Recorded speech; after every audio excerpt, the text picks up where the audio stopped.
जीवन जीने का पहला सूत्र वर्तमान में जीना। दूसरा सूत्र सृजनात्मकता, बी क्रिएटिव। क्योंकि जो इंसान सृजनात्मक नहीं है वह अपनी ऊर्जा को किसी भी तरीके से बहाने की कोशिश करेगा और वह बाहर ही हो जाएगा। उसके पास शक्ति तो होगी, काम नहीं होगा। और हम बहुत क्रिएटिव बिल्कुल भी नहीं है। हमारे जीवन में सृजन जैसी कोई चीज ही नहीं है। हमने कोई चीज ऐसी नहीं बनाई जिसे हम कहें कि यह सृजनात्मक है। अब इस बात का क्या मतलब है? आप कहेंगे मैंने तो बहुत कुछ बनाया, हम तो फर्नीचर बनाते हैं, मकान बनाते हैं, कपड़े बनाते हैं। क्या ये सृजन है? सृजन और निर्माण का फर्क समझ लें। निर्माण का मतलब है कोई उपयोगी चीज कुर्सी पर बैठा जा सकता है, उसका कुछ उपयोग किया जा सकता है, बाजार में उसका कुछ दाम भी है। तो इस तरह से ये सृजन नहीं है, ये उत्पादन है। लेकिन गीत गाना जिसका कोई मूल्य नहीं है, चित्र बनाना इसका भी कोई मूल्य नहीं है, एक आदमी नाचता है बिना किसी पर्पस के, सृजन वहां से शुरू होता है जहां यूटिलिटी खत्म हो जाती है। जहां तक उपयोगिता है वहां तक सृजन नहीं है। व्यक्ति की जिंदगी में कुछ ऐसे क्षण हों जब वो आनंद और सृजन में जीता है। ऐसे में वो व्यक्ति धीरे धीरे अकाम को उपलब्ध हो जाता है, क्योंकि काम की दूसरी शर्त है द रिजल्ट।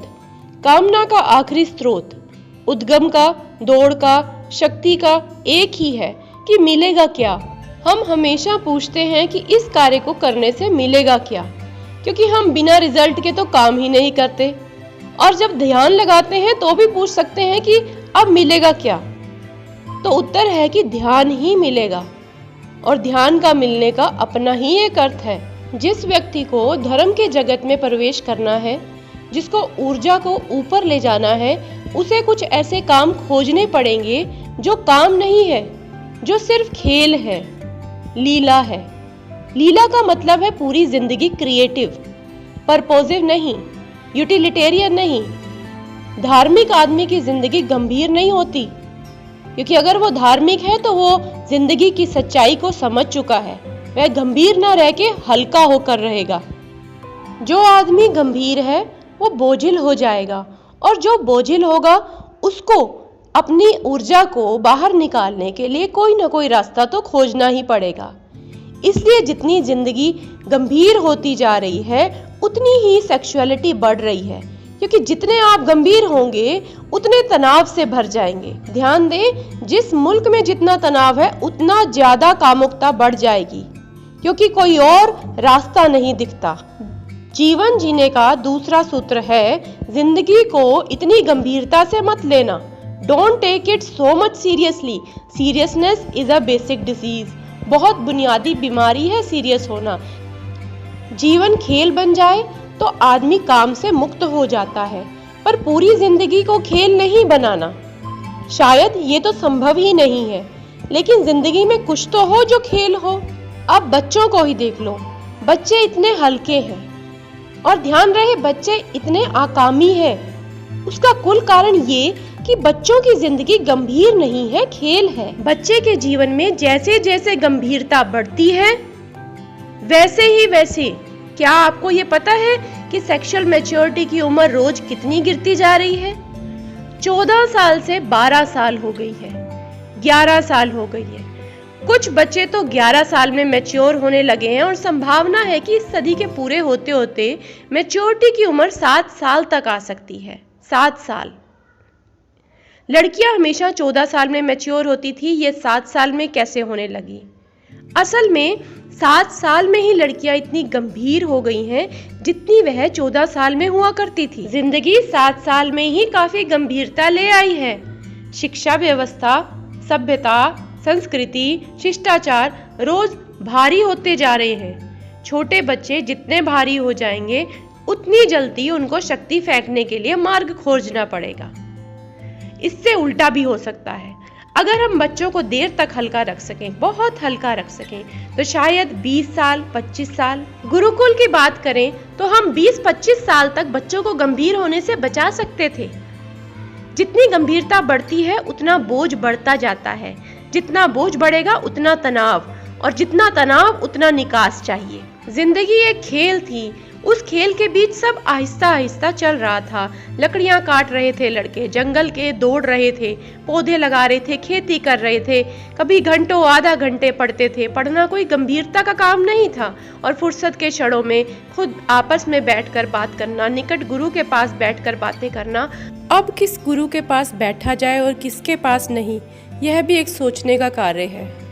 तो 25 साल तक अगर वे काम के बाहर रह जाते थे तो कोई आश्चर्य नहीं था, और अगर आज आपके बच्चे 14 और 15 साल के बाद ही पूरे अडल्ट हो रहे हैं, पूरी प्रौढ़ता की काम वासना की मांग कर रहे हैं, तो भी आश्चर्य की कोई बात नहीं है, क्योंकि आप उनको गंभीर बनाने की पूरी योजना किए हैं। उसके बाद तो टेक्नोलॉजी ने ही अपना काम पूरा कर दिया है। जितनी जल्दी प्रौढ़ता आएगी उतना जीवन कम होता जाएगा।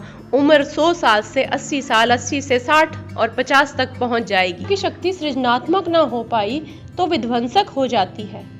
आपको शायद यह जानकर हैरानी होगी कि जब हम एडोल्फ हिटलर की बात करते हैं, बचपन में वह चित्रकार बनना चाहता था, जबकि उसे उसके पेरेंट्स सिविल सर्वेंट बनाना चाहते थे। चित्रकारिता के लिए वह कॉलेज में एग्जाम देने भी गया, परंतु वहां भी उसे दाखिला नहीं मिला। इतने बड़े महायुद्ध के लिए हिटलर जिम्मेदार है या उसके माँ बाप? क्योंकि हिटलर अगर चित्रकार हो जाता, उसका महायुद्ध तो होना ही नहीं था। लेकिन वो चित्रकार नहीं बन पाया। उसने अपनी ऊर्जा का प्रयोग विध्वंसक कार्यों में लगा दिया। उसके भीतर जो ऊर्जा सृजनात्मक बन सकती थी वो अटक गई और विध्वंसक हो गई। वो कुछ बनाता, वो नहीं बना पाया, उसने मिटाना शुरू कर दिया। अगर हम बनाएंगे नहीं तो हम मिटाएंगे जरूर। अगर हम सृजन नहीं करेंगे तो विध्वंस करेंगे, क्रिएट नहीं करेंगे तो डिस्ट्रक्ट करेंगे। वही हिटलर ने किया। अपनी पूरी ऊर्जा और दिमाग का प्रयोग अपनी आर्मी पे लगा दिया। एम्फेटामाइन जैसी ड्रग, जिसे गो पिल्स या स्पीड पिल्स भी कहा जाता है, इस तरह की पिल्स का प्रयोग हिटलर ने अपनी आर्मी पर किया ताकि वो स्टिमुलेट कर सके उनके सेंट्रल नर्वस सिस्टम को, उनकी थकावट को कम कर सके, उनकी भूख को खत्म कर सके और उनके अंदर एक जागृति और सेंस ऑफ वेलबींग पैदा कर सके। अपने दिमाग का किस तरह से उसने प्रयोग किया विध्वंसक कार्यों में। ऊर्जा तो है, कुछ तो करेगी, विध्वंसक करेगी या निर्माण करेगी। हमें क्रिएटिव बनना है, 2-4 पल खोजने होंगे, कुछ भी ना करें, पौधों में पानी देना होगा, बागवानी कर सकते हैं, नाच कर सकते हैं, चित्र बना सकते हैं, पेंट कर सकते हैं, घर को कुछ समय दें, डेकोरेशन कर सकते हैं, सृजन करें। गंभीरता को कुछ देर के लिए दूर कर दें, गैर गंभीर हो जाएं, बूढ़े ना रह जाएं, जवान भी ना रह जाएं, बच्चे हो जाएं। और जो आदमी बुढ़ापे में भी घंटे भर के लिए बच्चा हो जाए, उसकी जिंदगी बदलनी शुरू हो जाती है। उसकी ऊर्जा फिर बचपन की तरफ इकट्ठी होने लगती है। एक एक पल जिए, भविष्य और कामना से मुक्ति होगी। सृजनात्मक बने, उपयोगिता काफी नहीं, चरित्र ही बनाने में ना लगे रहे, थोड़ी सी लीला आवश्यक है। जीवन के सूत्र 1 या 2 नहीं, कहीं है, और भी कई बातें हैं कहने को, सुनने को। आपका मुझे सुनने के लिए, समय देने के लिए बहुत बहुत धन्यवाद।